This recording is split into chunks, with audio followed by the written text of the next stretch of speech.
Hi, everyone. It's Will. Now, if you're a 20 something, you might struggle with being in the present moment. And even if you're not a 20 something, you might struggle with being in the present moment. In this video, I'll share practical tips that you can apply in your own life to help you stay grounded in the present moment. And if you find yourself constantly looking ahead to what's next instead of appreciating what's right in front of you, these strategies are for you. They're also reminders that I need to regularly consider myself.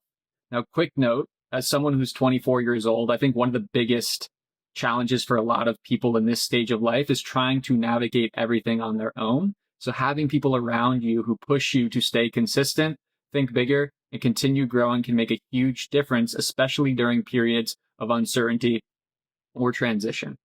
And that is a big reason why communities like our mentorship school community can be so valuable. So if you're looking for more accountability, support, and a group focused on career growth, relationships, and personal development, you can check it out in my bio, and I also mention it in the description below. Now back to the topic. Over the last few weeks, it has become that much more clear on how much my mind is out of the present moment. And it's allowed me to really think about, well, what is the percentage of time that I really spend in the present moment? If I had to guess, I would say maybe 5% of my time is actively being engaged with where I am right now. And when you're in your 20s, I'll speak for myself, but I think it can be very tough to be in the present moment for many people because you still are unestablished during that time in your career and other areas of your life. And some of those life milestones might not have unfolded yet. And it can be easy to think, well, once I have those, then I can be more grounded in the present moment. Then I'll be more set. And all the time I'm thinking, wow, it's been 7 years since I've been out of high school. I'm closer to 30 than I am to 18. And then your mind can start playing tricks on you saying that everything needs to be figured out now because time feels like it's speeding up.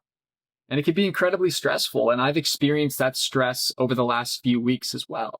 I'm conjuring up all these scenarios in my head that haven't even happened yet. And then my mind goes all over the place. And if you get frustrated with me for trying to emphasize the importance of being in the present moment, I totally get it, because I have become frustrated when people have said that to me, because I think if I could be in the present moment, I would, because it's easier said than done. But I'm really having a tough time not thinking about all of the life milestones that I need to get to, because the thought starts coming up. I need those in order to be okay. That's something that's come up in my own life. But what being in the present moment allows us to do is recognize that we're okay in the here and the now. And some of these feelings you might be able to relate to, but I'll provide some of the advice that has been given to me that hopefully can help you stay more in the present moment too. Now, number one, journaling. And I've talked about this before, but this has been very helpful for me. And it isn't the first time, again, that I have mentioned this, but it's powerful because the other day I wrote down 20 to 25 thoughts that I've had in my head over the last few weeks. And they all reflect future worries that have nothing to do with being right here, right now.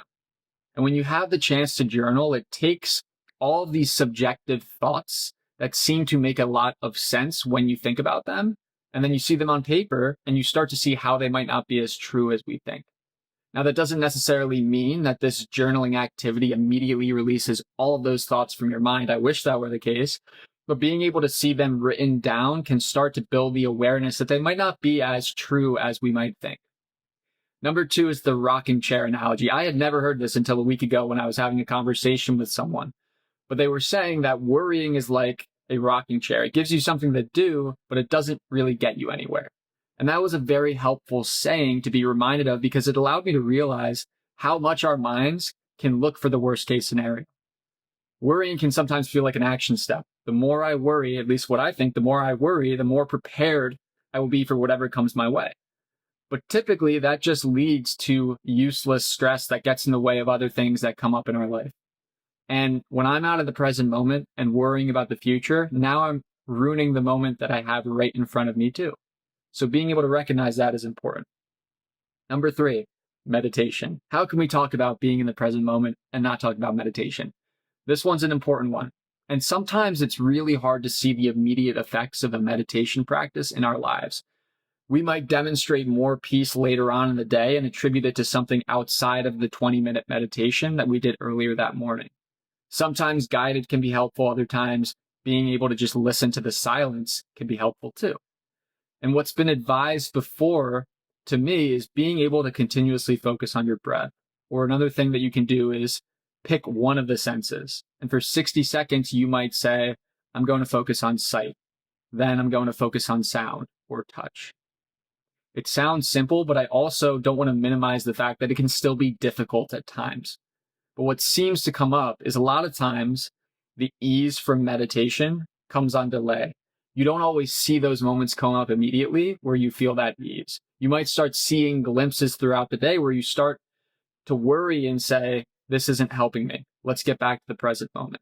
And you start to see those glimpses where you're getting better at it.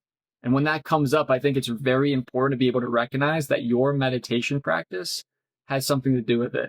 Because being aware of our successes and where they come from allows us to stay consistent with the very things that brought us that success. Number 4, be where your feet are. Again, this is very simple, and there's actually a very good book called Be Where Your Feet Are, I'm pretty sure. But a lot of times when I think something is very wrong, someone just says, where are your feet right now? Are you okay? And they do that as a way to remind us we're in the present moment. There's no danger. And we might be creating the anxiety of the future, but that's not happening here and now. So that's just been a really helpful reminder for me as I move forward. And number 5 is just be gentle with yourself. Again, this is very important for me, and hopefully it can be very important for you when staying in the present moment. Because it can be easy to say, here you go again, you're out of the present moment. You're wasting time. This is your life. You aren't enjoying it. Why aren't you enjoying it? You have to figure this out. All these thoughts start racing through your head. I do that all the time. But be kind to yourself, because something that someone said to me was, always ask, what advice would you give your friend if they were going through this exact same thing? And typically, I would give my friend much more gentle advice. I would be much easier on them than I would be on me. So when you're struggling with future worry or thinking of the past, the more you can say, it's okay, it's okay, it's okay, the easier it will be to get back to that place. So again, all the advice that I'm sharing with you today has been advice that has been given to me. So I have to say that it's definitely borrowed, but hopefully this can be helpful to you. I know it's been helpful for me to be able to talk about this because it's just as much of a reminder to me. So as we wrap up, remember that all of these areas that you can focus on to be able to continue to stay in the present moment. So again, as mentioned, your 20s can feel exciting, confusing, overwhelming, and uncertain all at the same time. And trying to navigate everything alone can make it even harder. So if you're looking for more accountability, more support, and a group of people focused on growing in areas like career, relationships, and personal development, check out the mentorship school community built around the Kindling program in my bio, and I also mention it in the description below. But thanks again for watching, everyone, and I hope you have a great rest of your day. Take care.